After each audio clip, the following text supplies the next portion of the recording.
Okay, well, as you can see, we have another corn planter added to the lineup here. It's going to help us get corn planted here a little faster. That corn planter's only got like 300 acres on it. It's like brand new. Yes, it doesn't have any markers on it, but neither does this one here. So my father, he's planting in next field over on the same farm that I am on here right now. We're going to throw the drone up in the air. Jared just left here with the pottinger, and he is on another farm that is on the other side of the ravine. And we should be able to fly the drone over, and we'll check on him and just kind of see how things are going. So let's pop the drone up in the air here, and we'll see how my father's making out, and we'll check on Jared as well.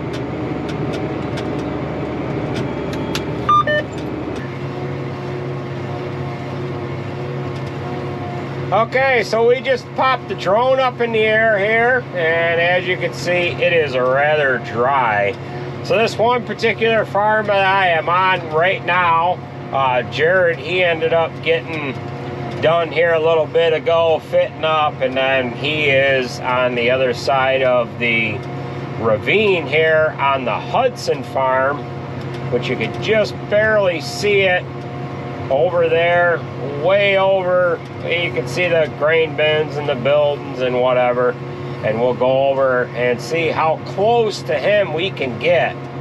But I had a question pop up in one of the previous videos, and the question that I had was, you know, why do we have, or why are there hedgerows? A lot of the reasons why there are hedgerows, and well, there's several different reasons.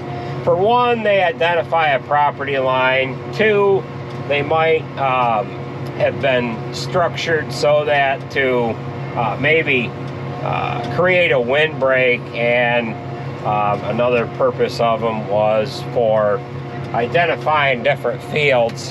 Years and years ago, when they grew specialty crops and all kinds of different crops, their fields weren't as big as they are today, and they liked having somewhat of a windbreak in between the different crops that they were growing, whether they were growing lettuce in one field and carrots in another, or what have you. So when we bought this farm, these hedgerows here were, oh, they were probably 60 or 80 feet wide, and we cleared them up a little bit, and we left all the hardwoods standing in the hedgerows, just because, well, you might ask why we didn't remove these hedgerows. But this farm here is on a pretty good size side hill, and we left the hedgerows there to just kind of break things up a little bit.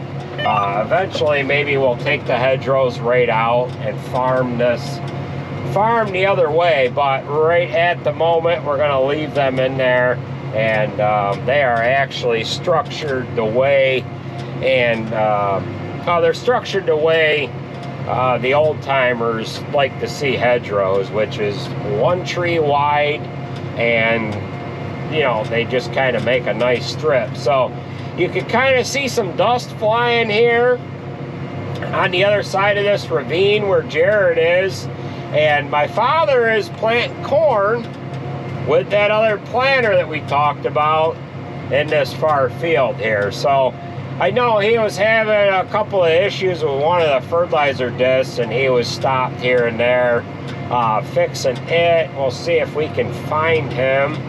And again, it's a small screen, so I don't know where he is here. I can't quite tell where he is at. I was gonna fly over and see if we could see Jared, so we're gonna do that, and then we'll catch my father on the way back through. So Jared is on the Hudson farm right now, which is, it's 3 or 4 miles away when we have to drive around on the road, but it's only about a mile away if we just fly across the ravine here. So it looks like he is on the strip that is directly behind the barn here. We have a ravine right in front of us on our left side, and then train tracks go through here as well. Now the field that I am in, the water line that goes from Skaneateles Lake to Syracuse goes across this farm, and I'm just going by one of their little, it's like a service part of the water line or something, so I just had to go around that, and we'll see how close to Jared we can get here on the Hudson farm. Then we'll fly back and we'll check on my father and see how he's making out. He hasn't planted corn in 12 years, and the last planter he ran was a 6-row 1780, and it must be like deja vu for him. He's running a 1750, however, he's having to use GPS and everything else, and if it was up to him, he would just throw all that stuff out and just run with it.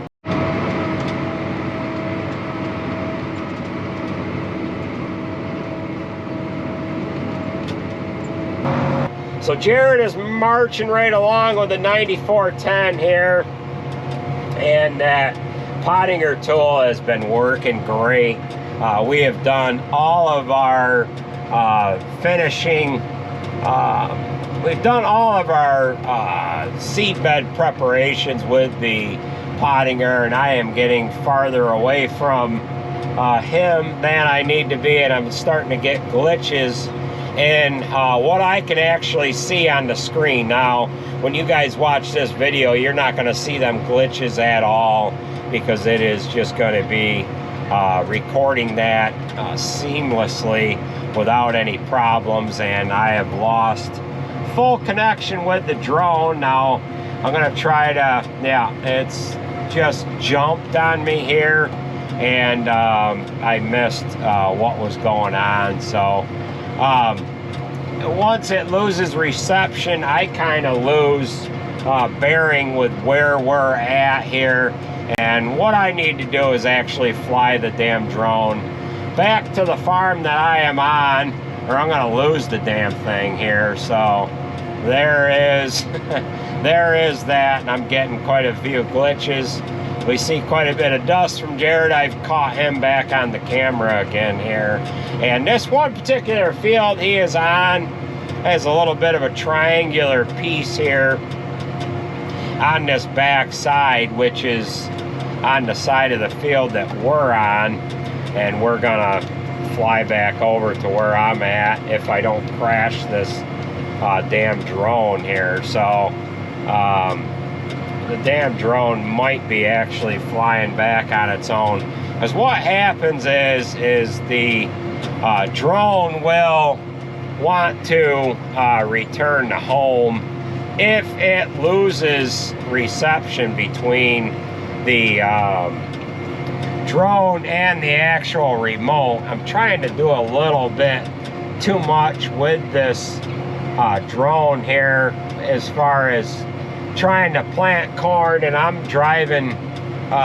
further away from the drone, and I'm hoping that I'm actually not flying it in the right direction here. So where we are at is right on the end of, boy, Route 5 starts right there as it comes through Camillus. I don't know if they call it 695 or 690, but you can see the off-ramp there, and the water line crosses the ravine right there. You can kind of see it through the trees. They ended up building a new bridge for that water line to cross that ravine here about, I want to say that was about 3 years ago, and I don't know where my father is, where this corn planter, out there he is right there.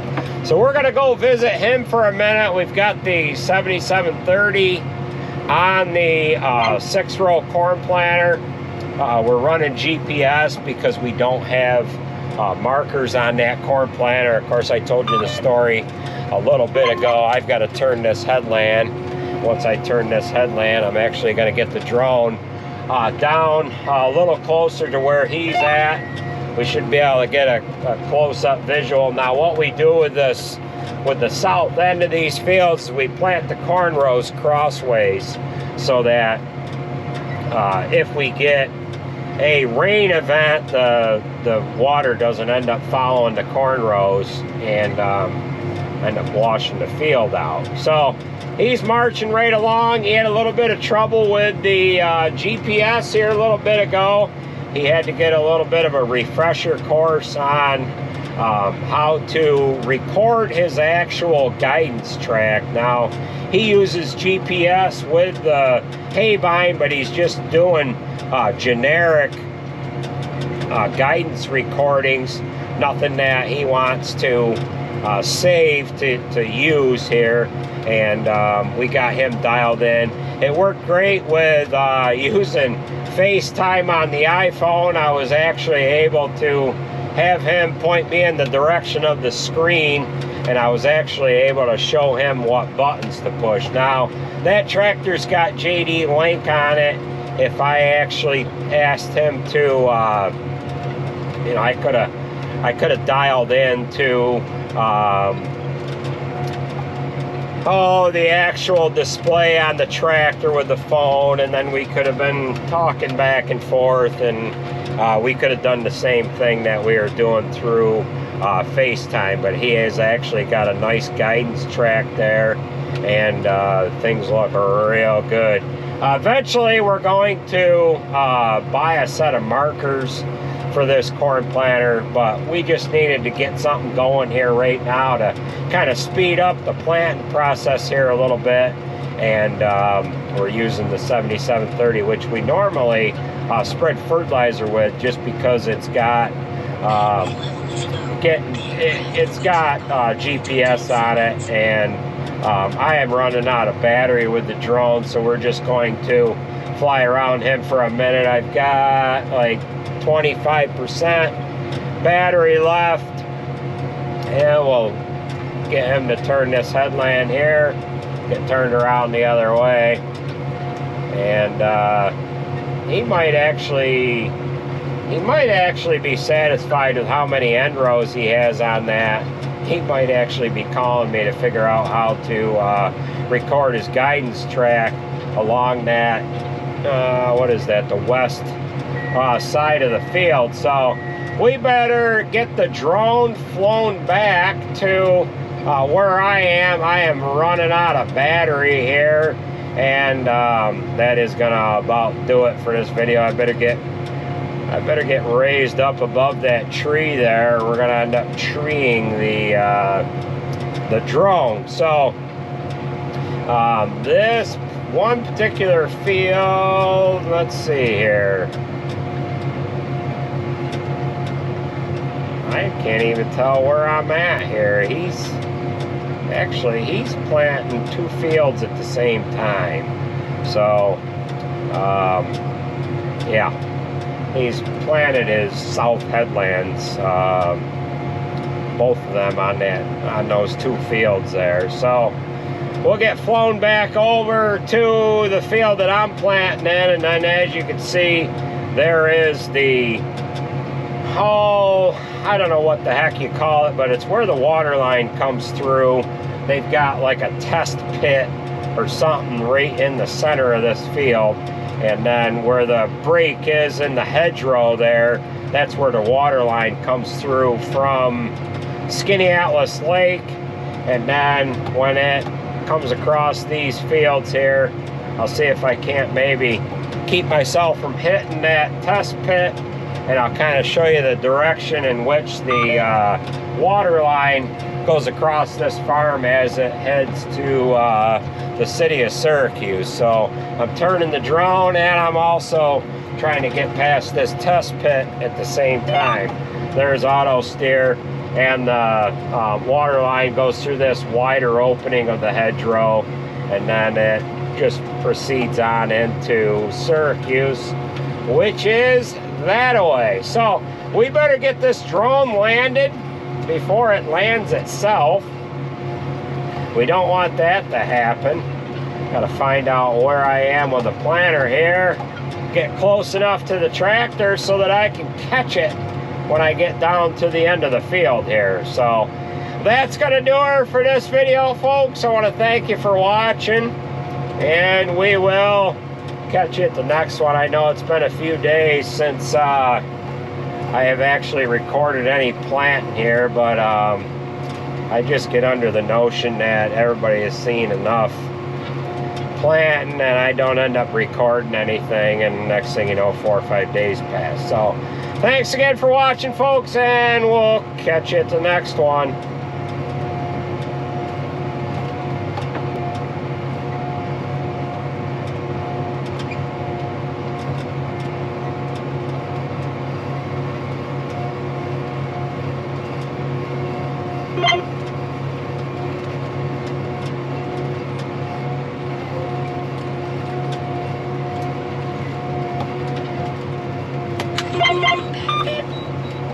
Alright, the aircraft is landing on its own because it is out of battery. Alright, we'll get us the turn here all appropriate, huh? Bang, bang. Oh! It is gonna land itself, so we need to walk up to that drone. It does not like what it sees underneath itself. And it, area under aircraft unsuitable for landing. Control aircraft to land in a safe spot. You can see the dust. Alright, folks, that's gonna do her. We'll see ya.